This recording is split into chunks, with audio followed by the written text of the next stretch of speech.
I have been driving Hong Kong's iconic double-decker trams for 12 years, and I can tell you exactly which shifts are the easiest and which ones are hell. The morning runs are calm, predictable.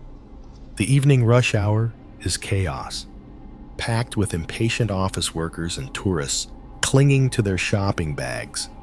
But nothing compares to the last run of the night. There is something different about Hong Kong after 11 p.m. The air feels heavier, thicker, as if the city itself exhales and leaves behind the things it hides during the day. The streets, still damp from a light drizzle earlier, glisten under the patchwork of neon signs. Faded restaurant boards blink lazily. Taxis weave between buses, and the narrow alleys between the high-rises seem to sink deeper into shadow. That night, I had been assigned the final west to east run. From Kennedy Town to Shao Kei Wan, the route would take just under an hour, ending moments before midnight. I had done this countless times before, and though it could feel lonely, I never thought of it as dangerous. But the moment I stepped into my driver's cabin at 11:45 p.m., I noticed something strange. The air inside the tram was unusually cold, despite the humidity outside, not the refreshing kind of cool that comes from an air-conditioned carriage. This was a damp, bone-seeping chill. I rubbed my arms, wondering if the metal cabin had held on to the day's rain. But my breath came out in faint white clouds. I pushed the thought aside. The tram's gears clanked into motion, and I rolled forward along the narrow streets of Kennedy Town. The city was quieter now, but not silent. You could still hear the rhythmic patter of mopeds in the distance, the occasional burst of drunken laughter from a side street, the hum of the electric wires above the tracks. The tram itself made its own music. The groan of steel wheels over the rails, the faint hiss of the electric brakes, the creak of old wooden panels that had been in service since long before I was born. At first, everything seemed ordinary. A handful of passengers boarded at the earlier stops, two young men talking softly in Cantonese, a middle-aged woman with plastic grocery bags, and later, a tourist couple who sat upstairs to take photos of the city at night. One by one, they disembarked until only two passengers remained. By the time I reached Shungwan, a man in a charcoal gray business suit, tapping on his phone, and a young woman in sportswear, earbuds in, head tilted back with her eyes closed. We passed the Western Market, its Edwardian red brick glowing faintly under the street lamps, and began the gradual incline toward the older parts of the route. My hands moved automatically on the controls, my eyes scanning for pedestrians, traffic lights, stray cars cutting across the tracks. At 11:57 p.m., I was approaching the stretch near Sai Ying Pun. That was when I saw her. She was standing perfectly still on the platform ahead, illuminated by a single, flickering street lamp that had no business still working. The light above her sputtered every few seconds, casting her in alternating flashes of shadow and pale yellow glow. She wore a white cheongsam simple, elegant, the silk catching the light whenever the lamp steadied. Delicate pink floral embroidery ran along the sides, the kind of craftsmanship you rarely see anymore. Her hair was long, straight, and impossibly black, falling past her waist like ink spilled over her shoulders. An old-fashioned black umbrella rested against her right shoulder. Despite the fine mist still hanging in the air, she did not raise it. She simply stood there, feet together, hands folded in front of her, as if waiting for someone. My grip on the brake lever tightened. Sai Yingpun Stop had been decommissioned for over 30 years. There were no functioning lights, no schedules, no ticket machines. The platform itself was cracked and overgrown in places. The wooden benches warped and split from years of rain and sun. The city had abandoned it after a fatal derailment back in the late 80s. Since then, it had been left to rot. We were not supposed to stop there, but she was standing exactly where a passenger would wait. As I drew closer, I noticed she was not glancing at her phone or looking up at the approaching tram, or even shifting her weight from one foot to the other.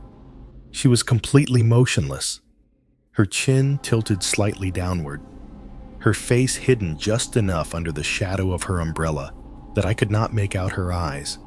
Somewhere deep in my chest, a warning stirred. Every instinct told me to keep going, to pass her by and pretend I had not seen her.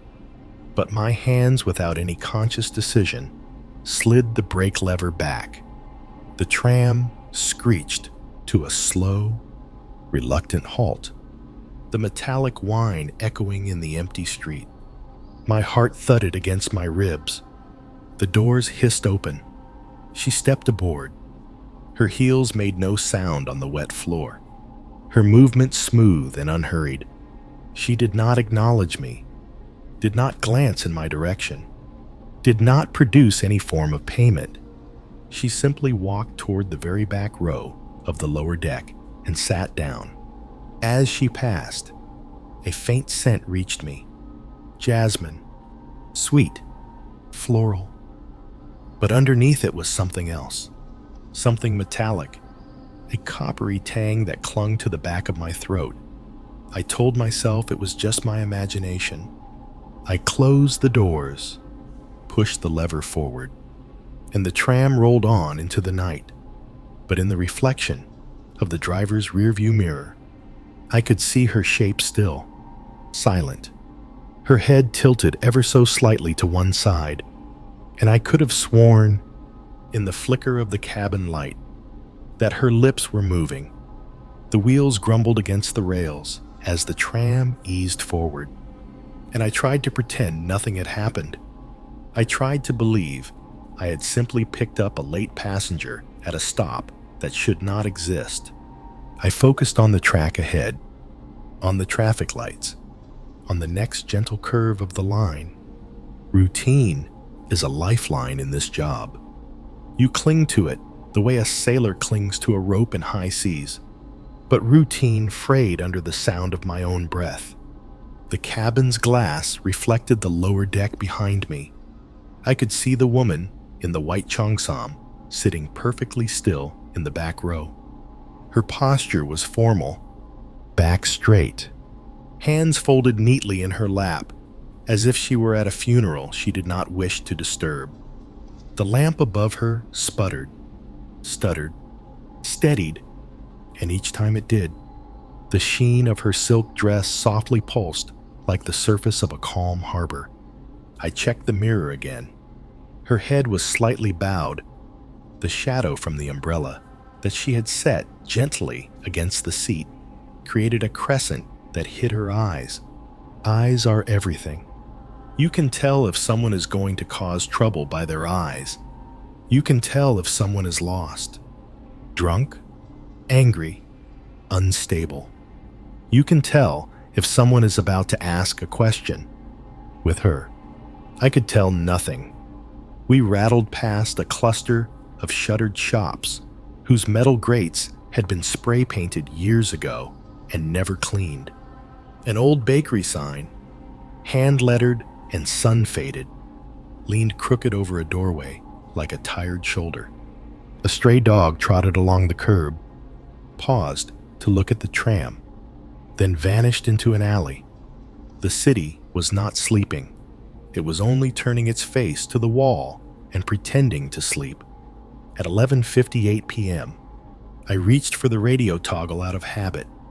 The dispatch channel crackled with the flat, tired voices of other drivers, punctuated by static, There were the usual sign-offs, the usual acknowledgments, the ritual of closing a long day. I considered reporting an unofficial boarding at a decommissioned stop, but I could hear the skepticism already, the laughter later in the break room. And besides, I had already broken a rule. Why advertise it? I pushed the toggle back to off. Last stop at Shao Wan in roughly 20 minutes, I said out loud, partly to break the silence, partly to reassure myself that time was still moving forward. There was a soft sound behind me, not words, something like the faintest intake of breath. The jasmine fragrance flowed forward on a small current of air that should not have existed in such a sealed space. The sweetness floated just long enough to be recognized before the metallic undercurrent announced itself, again thinner, sharper this time, as if some unseen knife had been freshly rinsed in a sink of cold water. I held the bar with my left hand and slowed slightly as we glided past the Pak Fu Lam cemetery wall.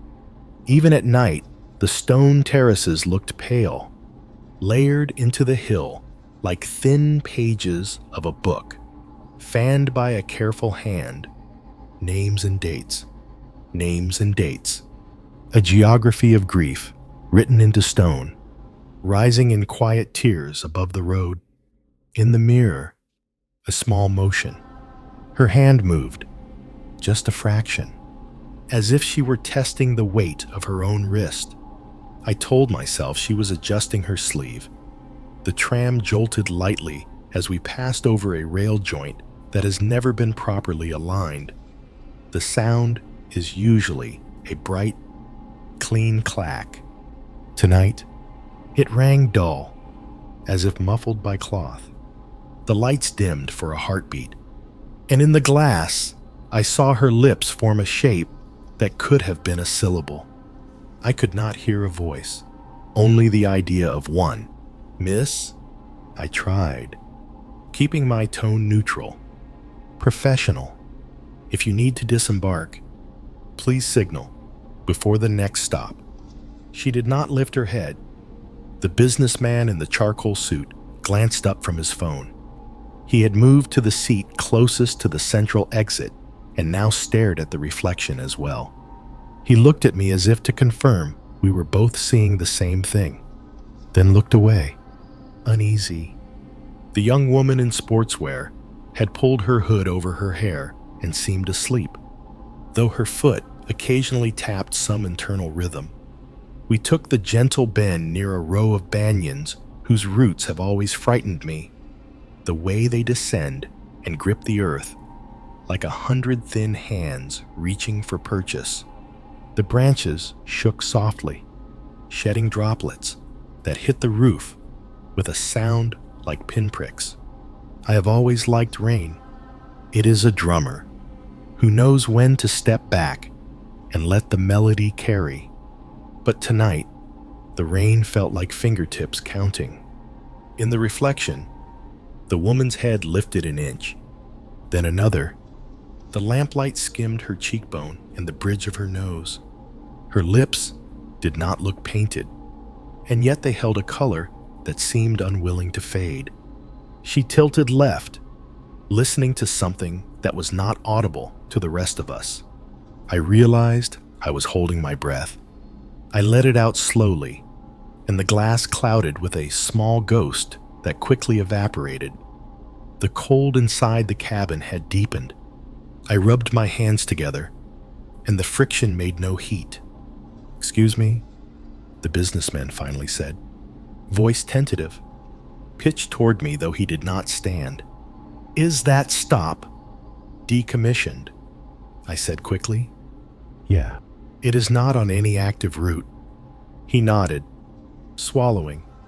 He wanted to say more, but could not find the path into the sentence. He looked at his phone again. He was not reading. He was hiding.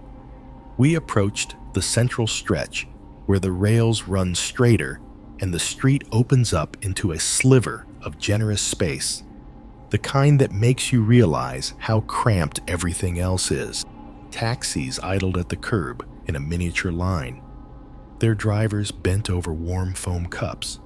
A pair of night shift cleaners in reflective vests pushed brooms across a wide entrance. One of them turned as we passed and raised a hand in a lazy salute. His eyes slid behind me, and his hand stilled midway. The broom angled against his hip, as if someone had tugged the string that moved him. I did not look at the mirror for a full 10 seconds after that. When I finally did, she was closer. Not much. A row nearer, perhaps. It is hard to measure distance and reflections at night. She had not stood. She had not stepped. And yet, the umbrella, which she had leaned against the backrest, now lay across the seat beside her, the curved handle casting a thin crescent shadow. A tremor passed through the metal ribs of the tram, small, localized, like a body shiver you pretend not to notice. The console clock read 11:59 p.m. The second segment on the digital display blinked, ready to flip. It did not. I tapped the face with my knuckle. Nothing. I glanced down at my wristwatch. The hands waited, perfectly balanced over the minute markers, unmoved. Electrical interference, I muttered. I wanted to believe that. I wanted to believe I was the victim of poor maintenance and an old vehicle. Sir, the businessman again, now standing. My station is next. Could you? The radio crackled to life with the thin hiss of a weak signal. I froze. The toggle was still in the down position. The channel was off. The static sharpened, then cleared, and a woman's voice arrived, as if it had been traveling a very long way and had finally found the opening it needed. "You are 3 minutes late," she said. The businessman sat down as if someone had gently pressed on his shoulders. The young woman in sportswear opened her eyes and slipped out one earbud. Listening? I did not reach for the toggle. I did not speak. I did not blink. The voice did not come from the speaker. Not really. It did not have the thin metallic edge that makes all radio voices relatives of one another. It sounded as if it were inside the cabin without originating anywhere, as if the tram itself had learned a sentence and decided to try it. "You are 3 minutes late," it repeated, softer now, thoughtful, as if to itself. I exhaled and forced my hands to stay on the bar. A late tram is not unusual. It is not cause for complaint.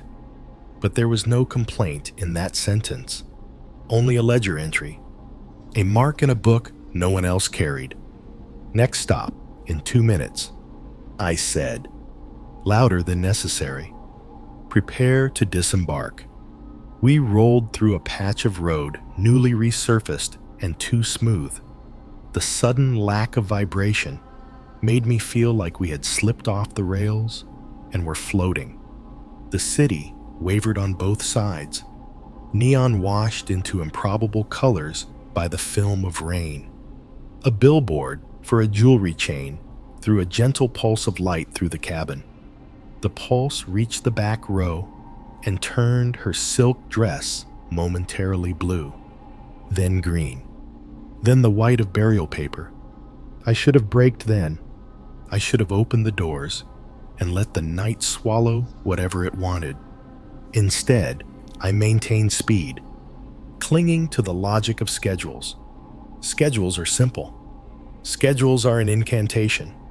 As long as we are arriving and departing where we have sworn to, the world cannot tilt. Behind me, the softest rustle. I looked. She had placed both feet together under the seat and turned her knees a degree to the left, the way you might if you were avoiding a puddle that only you could see. The movement should have been nothing. It was intimate, precise, a gesture from another decade. It suggested a person who had once believed in being careful with silk. Xiao K1, I said, for no good reason, as if saying the name of the destination might tug us toward it like a rope invisible to everyone else. Xiao K1, I repeated, quieter. The clock did not move. We approached a small incline where the overhead cables always sing a little under certain humidity. They hummed tonight, but the pitch was different, deeper, dressed in a low vowel. Recognized the melody, a full measure, before I understood it was not supposed to have a melody. Someone, somewhere, had given the wires a voice. You are 3 minutes late. The wires sang, or perhaps they sang nothing. And I was the instrument. The businessman stood again, then sat, then stood, as if the rise and fall of his body might be enough to bargain with reality. The young woman in sportswear reached for the stop button and pressed it. The chime sounded, crisp and ordinary, a bird's call in the wrong forest. I braked. The tram slowed. The sign for the next official stop glowed ahead like a simple human fact. I watched the distance shrink, slow, halt. The doors hissed open. No one moved. The rain fell in a fine, even curtain. The stop, lit from within by a light that any electrician could explain, shone on empty pavement. The businessman met my eyes in the mirror. I nodded toward the door. He did not stand. Is there an issue? I asked, voice level, feeling my heartbeat in my gums. The young woman in sportswear leaned into the aisle.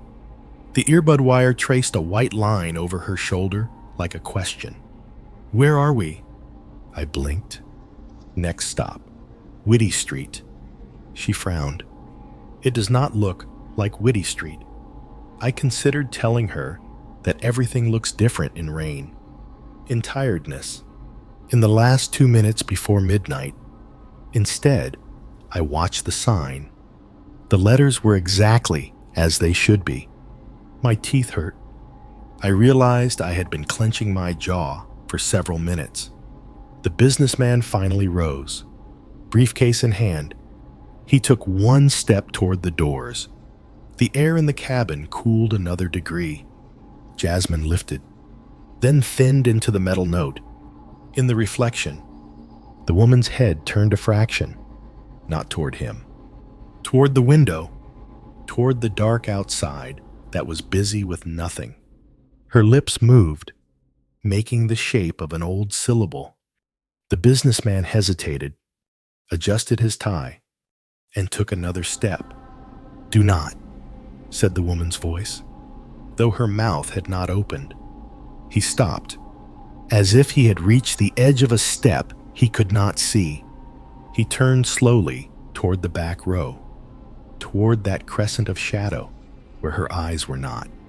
He waited, and in waiting revealed that he was a man who had always obeyed certain sentences and had believed that obedience made him safe. The chime for the open doors blinked again, a polite reminder. I looked outside. The rain made halos around the streetlights. A scooter passed in the distance, its rider hunched against the wet. The world was not paused, but it was looking away. Sir, I said, and I do not know whether I was addressing the businessman, the woman, the tram, or myself. Sir, I said again, because repetition sometimes convinces.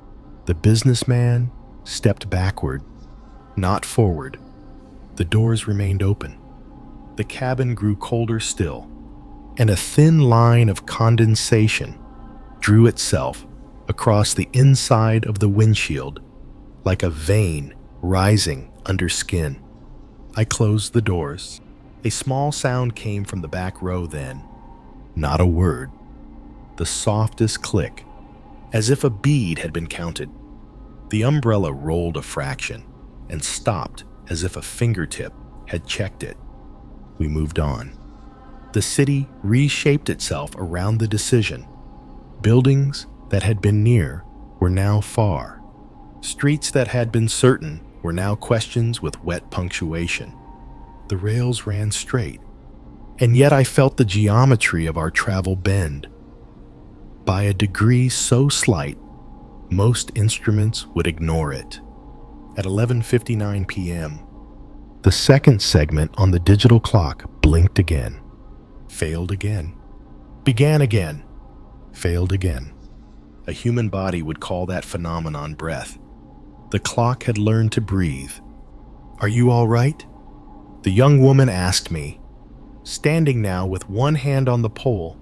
She was brave in the way of people who have not yet learned that something can be both impossible and happening. "Yeah," I said. "Remain seated. Please." She sat. She obeyed, because I sounded like a driver who knew what he was doing. I did not. I was balancing a coin on its edge and praying that no one breathed. We passed a small corner shrine tucked into a recess between buildings, the kind that you only notice when you need one. A red paper lantern was still lit inside, its flame making a thin triangle that leaned slightly toward the opening. 3 sticks of incense had burned almost to the end, their ash elongated but not fallen. For 1 second, the lantern's light washed into the cabin and placed a softer color on the woman's cheek. I will not say she looked alive. I will say the silk looked warmer. "Do you live near the terminus?" I heard myself ask, uselessly, formally, the way you ask a question that will build a bridge back to a world with timetables and umbrellas that are only umbrellas. She did not answer. She did not move. But the radio, still toggled off, offered a single sigh of static, then cleared its throat in a small burst. A voice assembled itself from the sound, as if sewing with invisible thread. "Almost," it said. "Almost there." The businessman pressed a handkerchief to his forehead. The young woman tucked her earbud cord into her pocket and held her breath with me. I knew this because the air did not change when it should have. We entered a stretch where the rails run beside a wall that has held 100 posters layered over one another. Elections and concerts and protests and lost cats, all fading into a palimpsest that time refuses to fully erase. Tonight, the topmost poster was a missing person notice. It should have been just one more face. It should have been a stranger. The rain had smeared the ink, but not enough. The photograph showed a woman in a white dress with delicate embroidery and hair that fell like spilled ink. My hands tightened so hard on the bar that my left palm cramped. The photograph was not her. It was near her. It was the memory of her taken a year before the moment in which it would become truly accurate. I tried to read the name, and the characters blurred into one another, not because of the rain, but because my vision had begun to understand it should be careful. We curved again. The tram's body leaned with the curve, and the seats made their small night noises as cushions readjusted to gravity's latest opinion. In the mirror, the woman shifted her weight by something less than a breath. The jasmine note rose once more, then collapsed, and for an instant, beneath the metal, I smelled something like pond water. Stagnant, faint, old. There are stories every driver hears. The way every profession learns its own folklore. Do not pick up passengers at the old stop. Do not stop when the clock sticks. Do not let anyone sit in the last row when you are on the last run. Do not look at their eyes. Do not speak your own name out loud if asked. We repeat these in break rooms, on back steps, outside depots. We laugh, because laughter is cheaper than incense. The radio sighed once more, then shut itself. The overhead wires sang their low vowel, then quieted as if embarrassed. The digital clock blinked, considered, and quit trying. Almost there, the not voice said again. Very close now. A breath without a mouth. Almost. I did not ask almost where. Instead, I squeezed the brake and let the tram slow until the motion slipped under the threshold where the body can feel it. The businessman looked up as if waking. The young woman stretched her fingers a little, like a pianist testing her hands before a piece that might go wrong. I watched the next stop sign approach like a fact that might save us. The doors opened on a street I knew as well as my own hallway. The rain had thinned to a veil. A taxi rolled by with its roof light off, far away. A siren stitched a single line through the fabric of the night and then unstitched itself. Disembark, if this is your stop, I said. No one moved. In the mirror, the woman in white inclined her head just once, in a gesture that could have been gratitude or measurement. The doors closed. As the tram drew away, I knew with a knowledge that did not come from thought that I had made a choice. I did not know what the choice meant, only that it had the weight of something that would not let go. We rolled forward into a city that looked like itself and did not. The road's ordinary imperfections arranged themselves into a pattern I had seen before and never learned to name. My hand steadied on the bar. The cold inside the cabin had found its level, a temperature that remembered deep water. The jasmine had faded. The metal remained. At 11:59 p.m., the clock breathed, failed, breathed, failed. The second smiled and refused to pass. Behind me, the faintest sound of silk sliding against wood. She was closer. The tram's body creaked the way old ships do when they remember the ocean. Metal spoke to metal in tiny, private syllables, and I kept my hand steady on the bar, the way you keep your hand steady on a frightened animal. The city narrowed again. Balconies leaned out like curious faces. Laundry lines were black strings in the damp air, their clipped plastic pegs shining like small teeth. The digital clock on my console continued its quiet refusal. 11:59 p.m., the minute that had no interest in ending.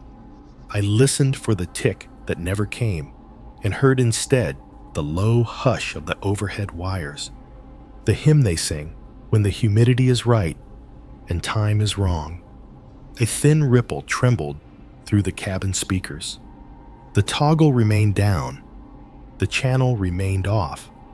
The ripple sharpened into a whisper that was not confined to the speaker at all, as if it had been poured into the tram and allowed to find its own corners. 3 minutes, the whisper said, not accusing, not kind. 3 minutes. I swallowed. The businessman clutched his briefcase to his chest as if it could rise to the occasion and become a shield. The young woman in sportswear slid to the aisle seat and looked toward me with a question she did not quite send. I gave her the driver's nod, the one that says, I see you. Remain calm. I am still here. I am still here, I thought, and knew that this was the most important sentence in the world. In the mirror, the woman in the white cheongsam had changed again by increments that did not belong to footsteps. The umbrella lay along the seat, its ferrule pointing toward the aisle like an arrow indicating a rule. Her hands were still folded in her lap. The silk along her shoulders held the light with the patient discipline of old fabric. She was nearer by a breath, and the breath did not come from lungs. We approached a pedestrian crossing where the green man glows a little too brightly. The glass cover on the signal box replaced by a cheap plastic pane that amplified the color. The light washed into the cabin, went soft along the handrails, and found the back row. For 1 second, the woman in white was tinted jade, as if someone had dipped her briefly into another century. The radio released a dry exhale and then clicked into a voice that did not belong to any dispatcher I had ever met. "Prepare to alight," it said in a measured, public address cadence. "Final opportunity. Prepare to alight." My hand moved toward the toggle and stopped at the precise distance that admitted intent without granting action. I did not want to touch it. I did not want to learn whether touching it would make a difference or only confess me to a conversation I could not afford to have. I braked lightly to soothe the passengers, and perhaps to soothe the tram. The wheels murmured. On my left, a convenience store door slid open, and a boy stepped out with a bag of ice that fogged as it met the night. He watched us pass with a gaze that lagged a fraction behind reality, like a camera with a slow shutter. His eyes followed something behind me that I would not turn to measure. The businessman cleared his throat. "Driver," he said, and then the rest of his sentence failed inspection and was not allowed to enter the world. "Yeah, is there a diversion ahead?" The word sounded like a piece of technical vocabulary he had borrowed for the evening. "There is not," I said. "Please remain seated." The tram hummed its doubtful agreement. I could feel the current in the bar, the tiny, constant sermon of electricity. The sermon altered its rhythm, adopted a cadence, as if it were practicing a language it had only just learned. The young woman lifted her hand halfway and let it rest on the pole. "I think I heard an announcement," she said, trying to keep her voice neutral, as if neutrality could balance the weight of fear. "But your mouth did not move." "It is a fault," I said. "A minor communications fault." I let the word minor sit in the cabin like a folded napkin. No one touched it. We rolled past a tram shelter that had been recently repainted. The new white made a square of light in the night, a rectangle of human intention. A woman holding a plastic raincoat over her baby's head glanced at us and then jerked her gaze away so quickly the motion made a sound. She had not seen anything. She had seen the effort required not to see. I lifted my eyes to the overhead line, to the trolley pole that kissed the wire and drew our life from it. Its jaw vibrated with the current. A single drop of rain found the exact joint where metal met metal and sparked a tiny crown. The crown made no sound I could admit to. The crown said, "You are late." At the next stop, the doors opened again at my insistence, at the insistence of habit, and the street replied with the obligatory choreography. A scooter, a couple arguing softly under a shared umbrella, a cat slipping along a wall like a rumor. No one boarded, no one alighted. The rain negotiated with the light and won. "A light now," the not speaker said. "A light now, if you wish to return." My scalp tightened.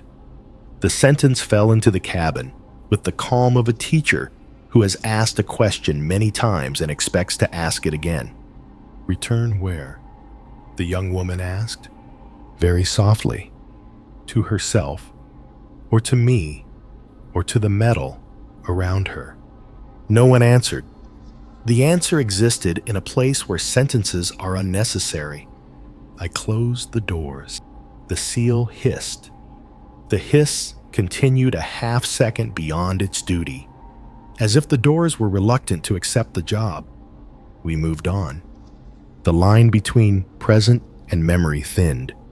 I remembered another night years ago, a storm that had scoured the streets clear, my route cut short by fallen branches, the depot calling to hold position until maintenance arrived. I remembered the way the city felt, then emptied but expectant, like a theater with the curtains drawn and an orchestra beneath the stage, already tuning for a performance the audience had not yet purchased tickets to. It felt like that again. It felt like waiting for recognition. We took a gentle curve. The tram leaned. The lights in the cabin flickered and returned stronger, as if embarrassed by their lapse. In the mirror, the back row brightened enough to show a little more of the woman's cheek, the precise curve of an ear, a tendril of hair that had stuck to damp silk. There was nothing monstrous in the anatomy. It was, perhaps, the ordinary that made it unbearable. The businessman stood. "Driver," he said. "I will." He gestured at the doors, the way one gestures at an exit that has forgotten its obligations. "Please remain seated," I said. My voice was steady. I respected it for that. The way you respect a bridge for holding when you know how poorly it was maintained. He hesitated and then obeyed. The tram rewarded him with a tiny shiver underfoot, as if to say, "Correct." A municipal clock in a square to our right chimed once. The sound traveled through the rain like a silver coin thrown into water. The chime was not for us. The chime belonged to a minute that had succeeded in moving forward. We were in a minute that had not ma. A ripple ran the length of the tram roof, a traveling shudder, like a fingertip drawn along a corrugated spine. It was not wind. The air was heavy, still, ceremonial. The ripple arrived over my head and poured itself down into the radio grill. "Final audit," the voice said. "Seats checked. Windows checked. Last row occupied." The last phrase landed with an extra weight, the way certain stamps used to sink deeper into the paper to prove identity. The expression "last row" is common in a tram driver's mouth. We use it daily. We do not often hear it spoken by the building we are driving. The young woman's hand tightened on the pole. She had good hands, strong, a runner's hands. She glanced back and then forward and made the decision everyone makes when they continue. She chose the future she could describe. I breathed and felt nothing change in my chest. The cold had arranged itself inside me and grown polite. I tried to count the beats to prove the heart's discipline and miscounted immediately. Counting would not help. The numbers belonged to the clock, and the clock was busy. A billboard ahead showed a jewelry advertisement. A model with an impossible neck wore a necklace like a chain of raindrops arrested mid-fall. The model's eyes had been deliberately printed in an almost color that hovered between gray and green.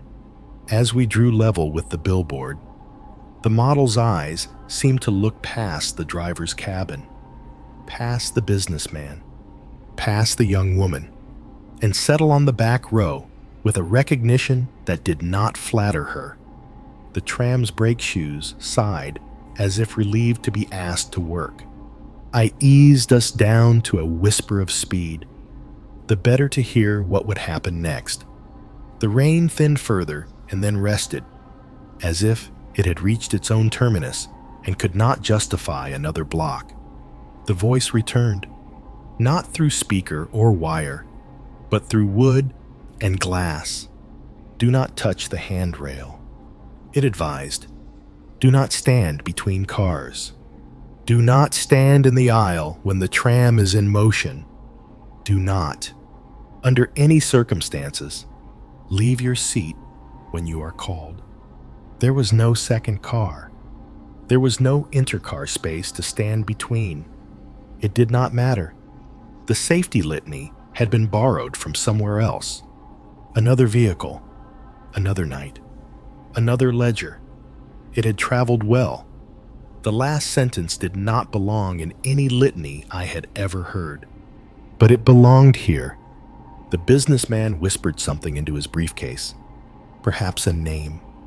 Perhaps a fragment of a prayer that had lost some of its vowels on the way to his mouth. The young woman closed her eyes and opened them again in the same instant.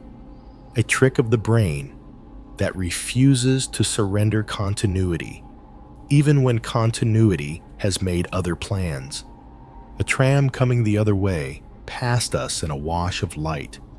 For the duration of that encounter, our windows were mirrors. In the doubled image, I saw the other driver's face and my own, layered as if we were cousins. I saw his cabin. I saw his passengers.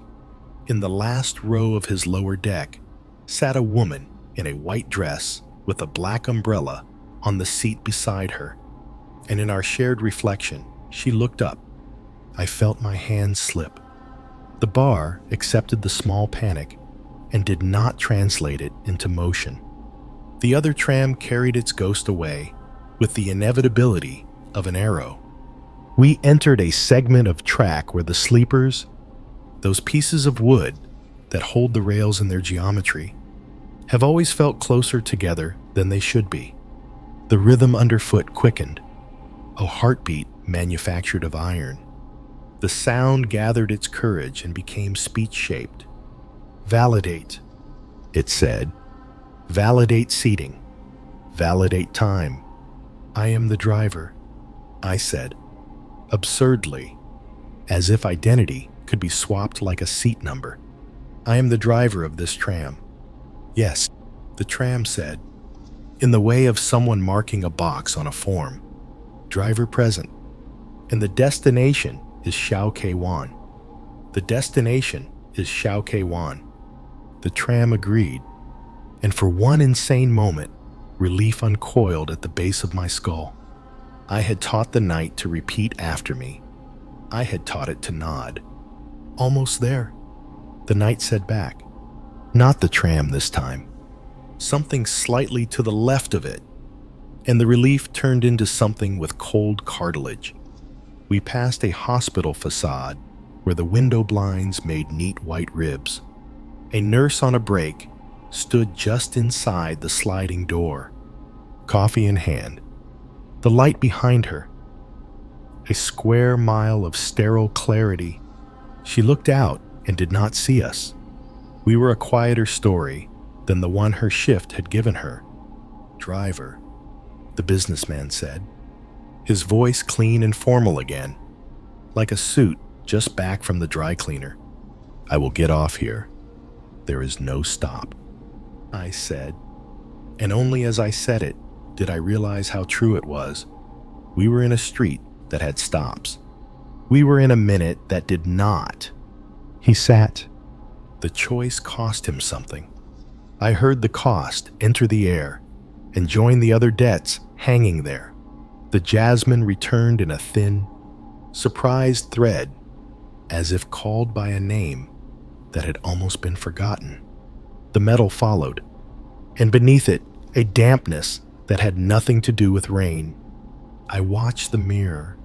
I watched the last row. I watched the way the silk at the woman's shoulder seemed to breathe with the cabin, expanding by a measure that fabric alone could not claim. A siren lifted its head far away and set it down again. The street opened briefly into a view of the harbor, a dark plate with the city's teeth set around its edge. This is the part of the route where I always feel better. A reflex, born from childhood ferry rides and the belief that water makes a path safe.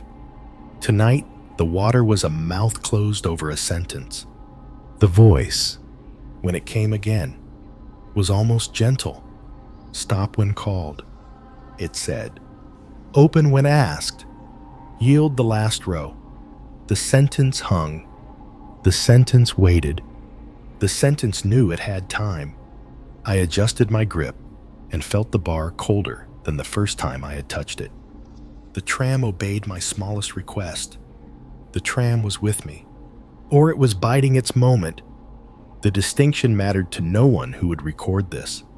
Ahead, a signal lamp flickered red to green and then made a new color, not licensed by the transport authority. The color lived for a second and was deliciously wrong. I breathed and remembered another driver's laughter in a depot years ago. The story told for the 100th time of the night when the tram would not let go of the last row. How it asked politely, how it asked precisely, how a driver kept his hands on the bar until dawn, burned the sentence out of the metal, how the driver did not sleep again. Not truly, because sleep requires the possibility of doors. The rails hummed, the clock breathed, the minute smiled. From the back row, a voice finally arrived, not through speaker, not through wood, but through a human mouth. Driver, the woman said, and the cabin recognized the word like a bell. Recognizes its clapper. Do not stop until I tell you. The businessman stopped breathing. The young woman's fingers whitened on the pole. The jasmine and the metal agreed on a truce. I kept my eyes on the track and answered the way I had been trained to answer the living. Yeah, miss, I said. Say when. Ask ChatGPT. The city outside was a river of black glass, its reflections bending with the rails. Every pane of wet asphalt caught the tram's lights and returned them warped, as if the road were thinking over what I had said before, deciding to repeat it. Street lamps leaned at odd angles along the route, their halos bleeding into the rain. From this point until the harbor curve, the line brushes against places I do not like to look at. Two long walls that hold more than their weight. Windows that close when you pass. We slid toward one of those places. On my left, beyond the low barrier, the terraced slope of Pak Fu Lam Cemetery climbed into the night. Layer upon layer of stone markers clung to the hill like teeth in a jaw too big for the skull. Each grave had its own small world. A photograph set behind cloudy glass. A porcelain vase with the stubborn stem of incense still standing. Rain pooling in the shallow depression where offerings had once rested. Under the dim sodium glow, the white of the stones was the same white as the woman's dress. My eyes kept drifting between them, grave, silk, grave, silk, until they blurred into one field of pale waiting. The tram's motor strained slightly against the incline, a sound like a throat clearing before a speech. My gaze snapped back to the tracks ahead. The rails glistened in the lamplight, twin lines cutting forward into the wet dark. I kept my hands firm on the bar. A driver's worst enemy is distraction. Distraction is how you overshoot a stop, clip a bumper, forget the weight of your own vehicle. And yet, something moved in the corner of my vision. I looked out the side window. In the gap between two terrace walls, a narrow path wound up through the cemetery. The rain made it shine like a vein of black marble. Along that path walked a procession of figures, each in the white of mourning cloth. Their heads were bowed, faces hidden under hoods or veils. hands clasped around the handles of paper lanterns. The lantern's flames should have been fragile in the drizzle, but they burned steady, almost too steady, as if no weather touched them at all. They walked slowly, deliberately, keeping pace with the tram, though the path was higher and steeper than the rails. Some turned their heads, no, not turned, tilted just enough for me to see eyes. Not the black or brown of living eyes, but the flat, cloudy white of porcelain that has been in a kiln too long. My stomach tightened. I looked forward again, but the damage was done. The image had lodged somewhere behind my eyes. The businessman had noticed them too. He leaned toward the window, his face pale, lips parted. "Driver," he began, but the rest dried up. His gaze followed the figures until the path curved behind another wall. In the mirror, the woman in white sat exactly as before, but her head was now angled toward the window, toward the path we had just passed, as if she had been watching them all along. Her umbrella had rolled slightly forward on the seat beside her, the curved handle catching the dim light. I could swear I saw moisture beading along the silk, even though she had not opened it once since boarding. The tram swayed gently on the rails, and the shift in motion pulled my gaze toward the back row again. In that instant, she was no longer seated. She was standing not fully upright, but leaning ever so slightly forward, her hands resting on the top of the seat in front of her. The cabin light flickered, plunging the space into a thin wash of shadow. When it steadied, she was sitting again. I gripped the bar until my knuckles ached. The cold was inside my sleeves now, threading along the tendons in my arms. I told myself it was just the damp air seeping in, that the mind makes tricks out of fatigue. My shift would end soon. All I had to do was hold course. A ripple in the glass of the driver's side window caught my attention. The reflection there should have been the street-dark buildings, wet rail, scattered neon, but the ripple had shape. It moved against the rain, like something behind the glass was pressing to get out. I looked closer. It was a handprint, small, narrow fingers splayed wide. The glass was dry where the print was, as if the rain refused to touch it. I blinked. The handprint was gone. The tram entered a short underpass, and the darkness pressed in close. The fluorescent lights inside the underpass hummed in a low, constant pitch, their glow flattening every surface into the same sickly shade. In that flattening, every passenger's face became a pale mask, even mine. In the mirror, the same dead white as the woman's. The humming deepened. No, not the lights, the voice in the wires again. That strange vowel drawn out, bent into a note. "Almost there," it said. The moment we left the underpass, the humming stopped. The city outside looked unchanged, but my eyes searched for proof that it was still the same Hong Kong I had entered earlier that night. Buildings stood where they should. Signs still flickered their sails. Taxis still prowled for fares. But the air between them, it felt rearranged, like someone had shifted the furniture in a room you thought you knew. The young woman in sportswear slid her hood down and glanced at the window, then at me. "Was that?" she started. "Do not look outside for too long," I said, before I could think better of it. My voice came out quieter than I intended. "Why?" she asked. "Because sometimes the city looks back," I thought. "Because sometimes it counts." But I said nothing. We rolled past a narrow alley between two crumbling tenements. My eyes betrayed me. They turned toward the gap. In the darkness there, framed by peeling brick, stood a figure. It was tall, too tall to fit comfortably under the alley's crossbeam. It did not move. Its face was a smudge, but its posture slightly bent forward.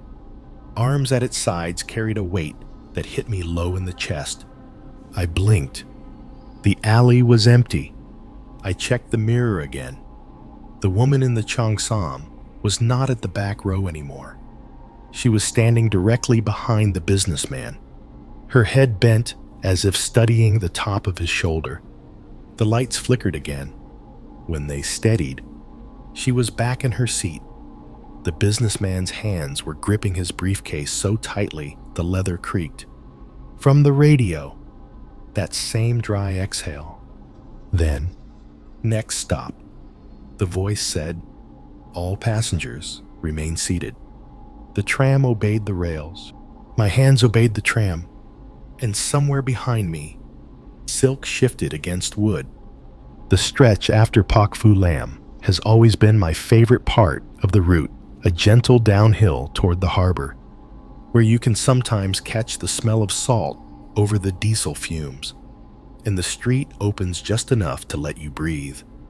I was counting on that relief to steady me, but when the curve came and the downhill revealed itself, my breath caught instead, because I had already been here.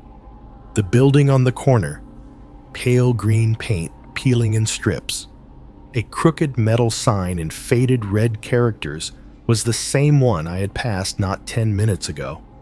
The exact same shape of torn poster flapped against the wall. The same stray dog lay curled in the doorway, its eyes open, watching us pass with the same unblinking patience. The city should not repeat itself this way, not without a loop in the track. And there was no loop here. The clock on the console still read 11:59 p.m. The seconds pulsed, not counting up, not counting down, but blinking, as if mocking the idea that time was linear at all. I tightened my grip on the bar. Maybe fatigue was playing tricks. Maybe my mind had stored an earlier image and was layering it over the present. That happens, especially when you drive the same route for years. But the smell told me otherwise. The jasmine was stronger now, but the metallic scent beneath it had thickened, clinging to the back of my throat. And beneath that, something damp, earthy, like the inside of a place that never sees the sun. In the mirror, the woman in the cheongsam still sat in the last row, head bowed, but the space around her looked wrong. The shadows clung to her in shapes that didn't match the angles of the seats or the handrails. They wrapped her like a second garment, breathing when she didn't. The tram moved on, but the outside world refused to change. The same pale green building, the same crooked sign, the same dog. The businessman noticed it too. His head turned slowly toward me, his expression stretched between fear and the hope that I would explain it away. "Driver, are we?" "Yeah," I said, more firmly than I felt. "Stay seated." I eased the brake and let the tram slow. Not to stop. I didn't want to find out what stopping here would do, but to see if maybe, somehow, the repetition would break if I altered my pace. It didn't. The city simply adjusted itself to match me, unspooling the same stretch of track at whatever speed I chose. The street lamps flashed in the same intervals. The same curtain fluttered in the same window of the same third-floor apartment. A man inside, face pale in the blue light of a TV, turned his head at the exact same moment each time we passed.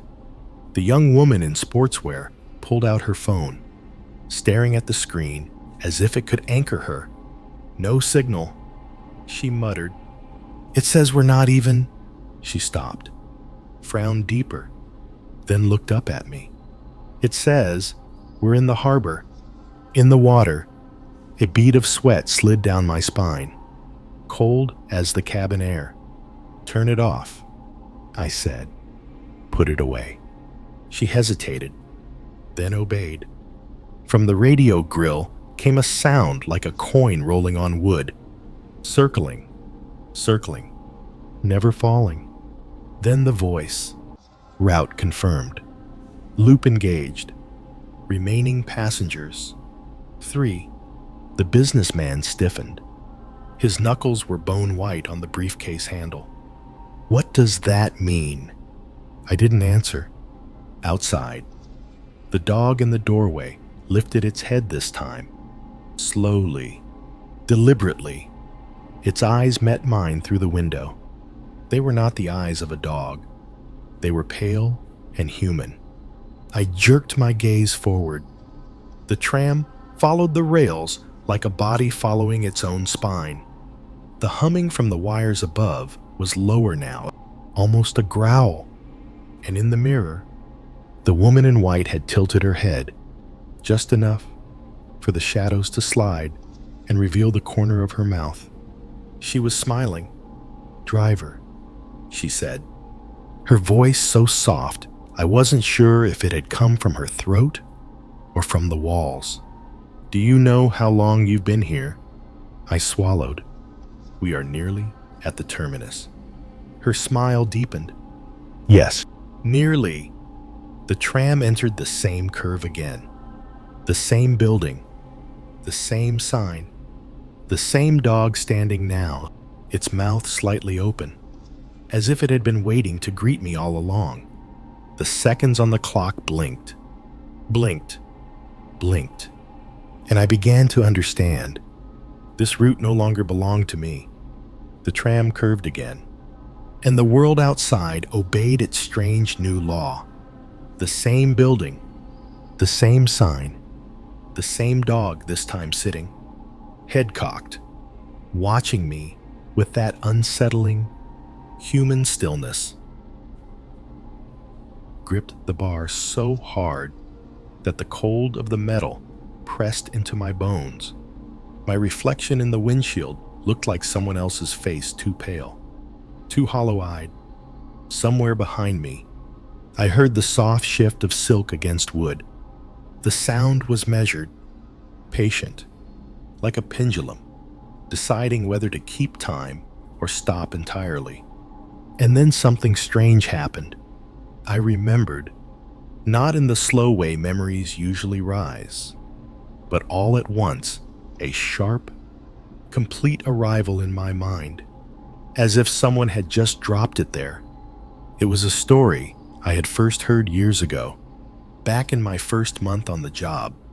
We were in the depot break room, the air thick with the smell of reheated noodles and cigarette smoke. And one of the older drivers, a wiry man named Chung, had leaned across the table and asked me if I had met her yet. I had laughed, thinking it was just depot humor. But Chung didn't laugh. He told me about the accident 40 years ago, long before the city banned stops at Sai Ying Pun. A late-night tram, the last run before midnight, had derailed there. No one could explain why. The tracks were dry. The weather was clear. The driver was experienced. Witnesses said the tram slowed as if to pick up a passenger, even though none was scheduled. It never reached the next stop. The papers at the time called it a tragic mechanical failure. The drivers called it something else. They called it the collection. According to Chung, every few years, a last-run tram would encounter her, a young woman in a white cheongsam, waiting at the decommissioned platform. If the driver stopped and she boarded, the tram would never reach its terminus on time. Sometimes it would loop. Sometimes it would stall in a section of track that didn't exist on the map.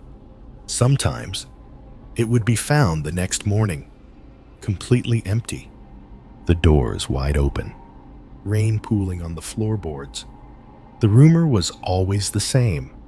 She was looking for someone to take her place, someone to sit in the last row when she decided to leave.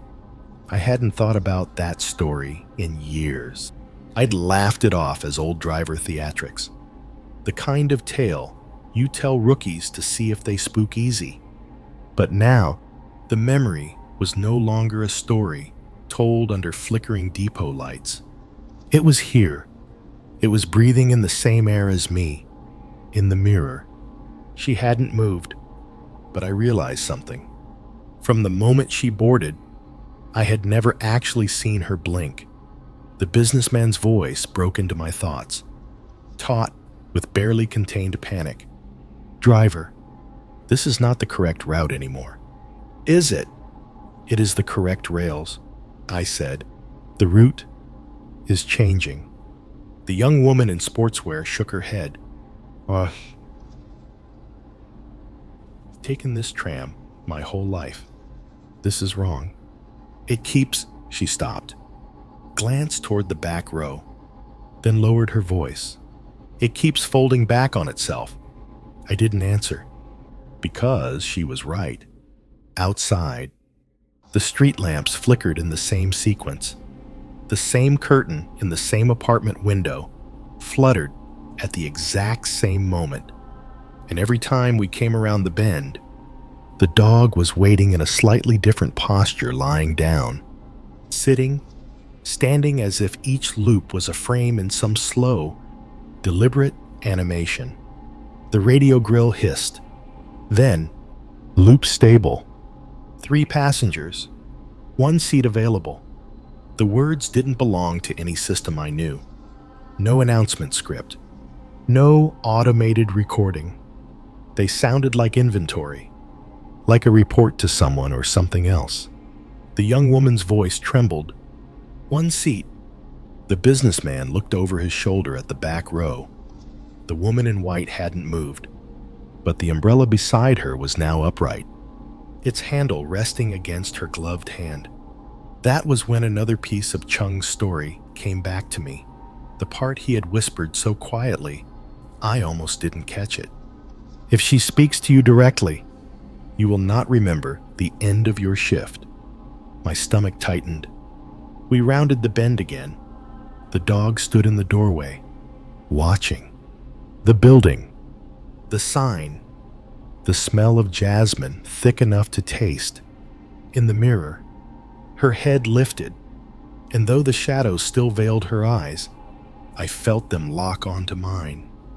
The smile came first, then the voice. "Driver," she said softly. "It is time." Her voice was soft, but it carried in the cabin as if the tram itself had leaned forward to make sure every syllable reached me. "It is time," she said again. The words did not echo, they settled, like seeds on water. I kept my eyes on the track ahead. "Time for what?" "Miss," my voice sounded steady, but the metal bar beneath my hands had gone slick with sweat. "To choose," she replied. The businessman's head snapped toward me, then toward her. The young woman in sportswear stayed perfectly still, as if any sudden movement might draw attention. She could not survive. In the mirror, the woman in white leaned forward slightly. The shadows along her face shifted, and for the first time, I could see the edge of her eyes.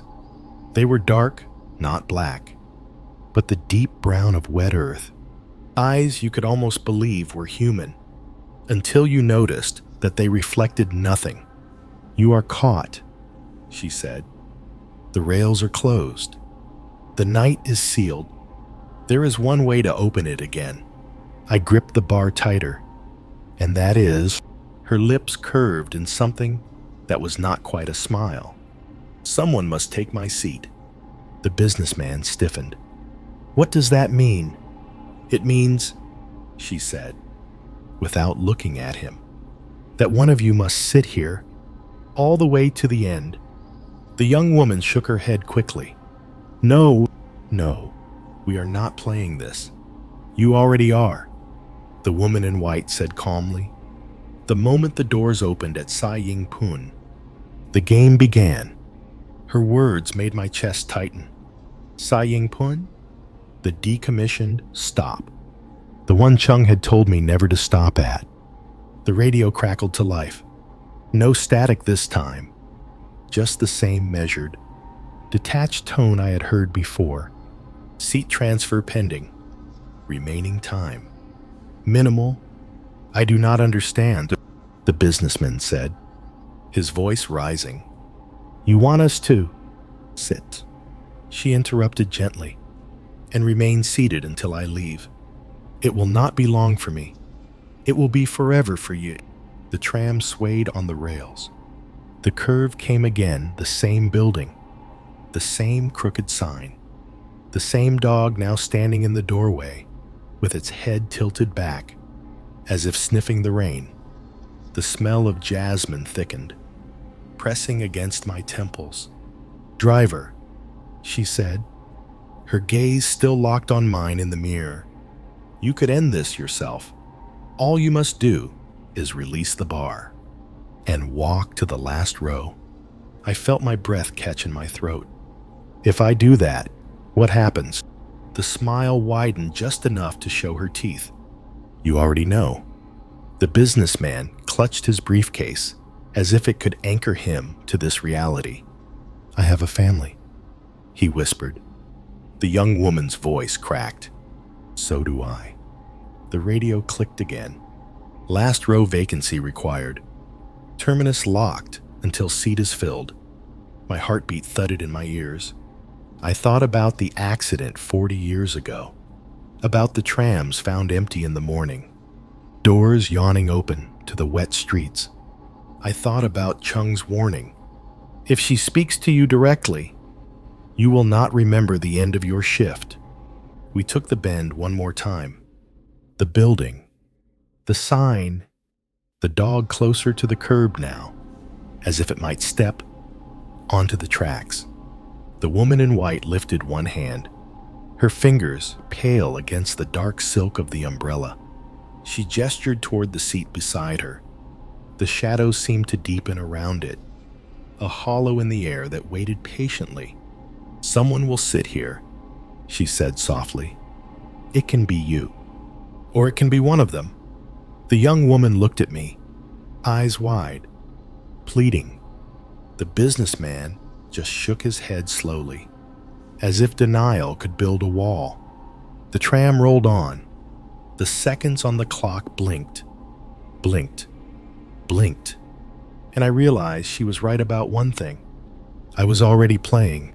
The tram hummed under me like a living thing, the vibration running up through the soles of my boots, into my legs, into my chest. I could feel my own heartbeat trying to sync with it, but the tram's rhythm was slower, hungrier.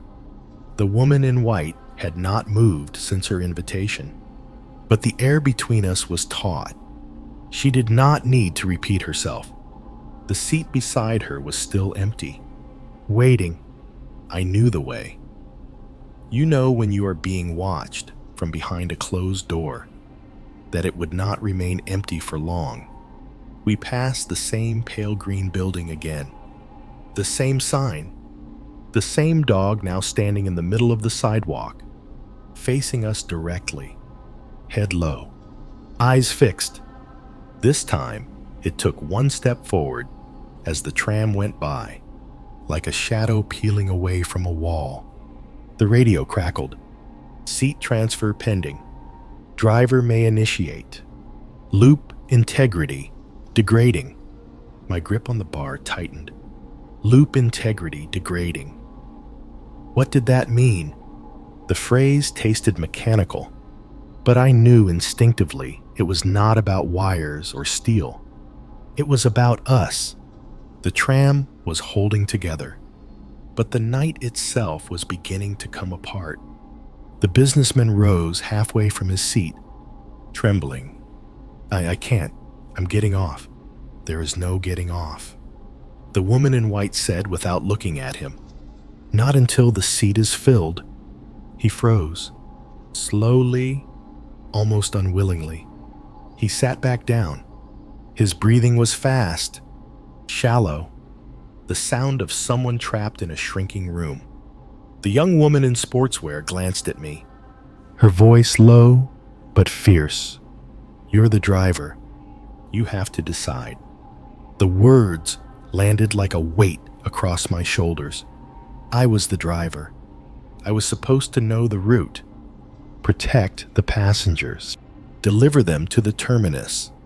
And yet, I was as much a passenger now as they were carried forward on rails that led nowhere but back to themselves. Another loop, another pass of the building, the sign, the dog closer now, almost at the curb.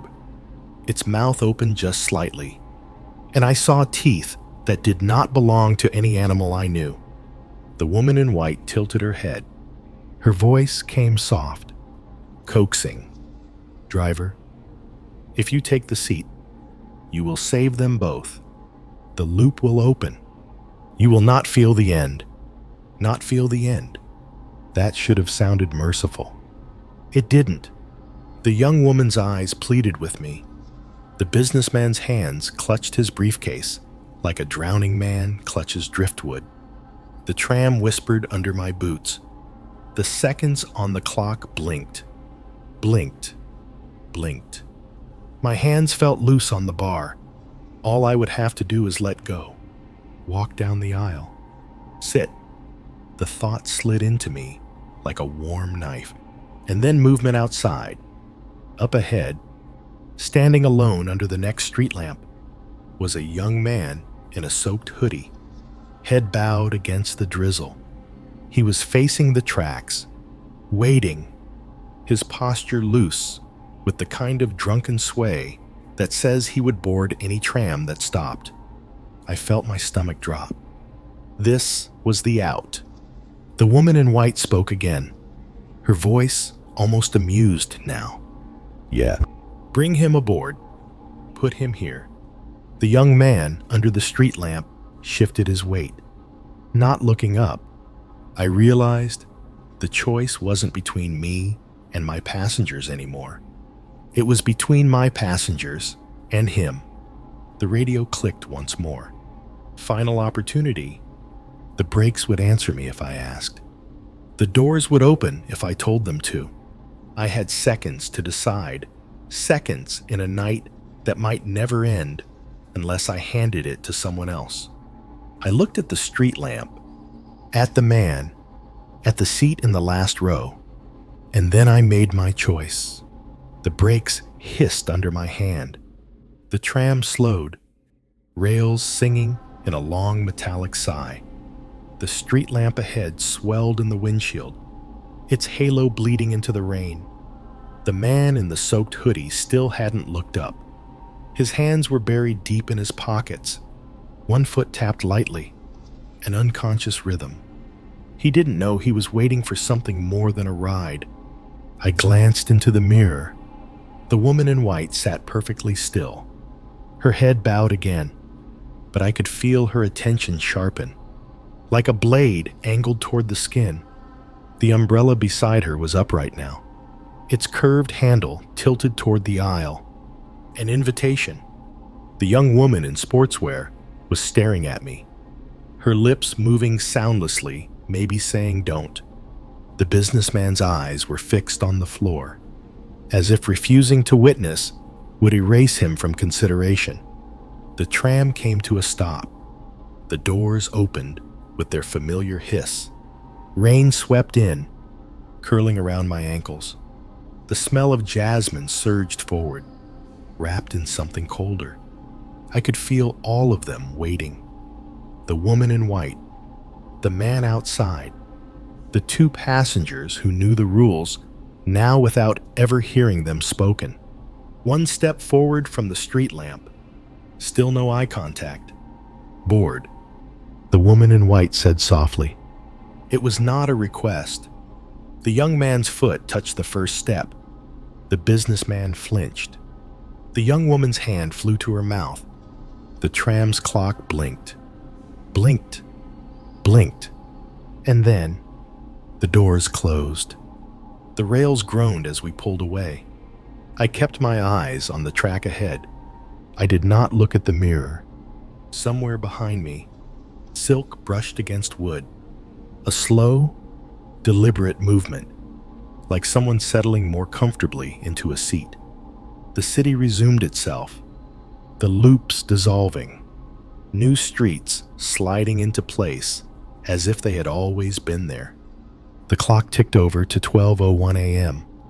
We rolled toward Chowkewan, the terminus, lights glimmering faintly through the rain. I dropped off the last two passengers.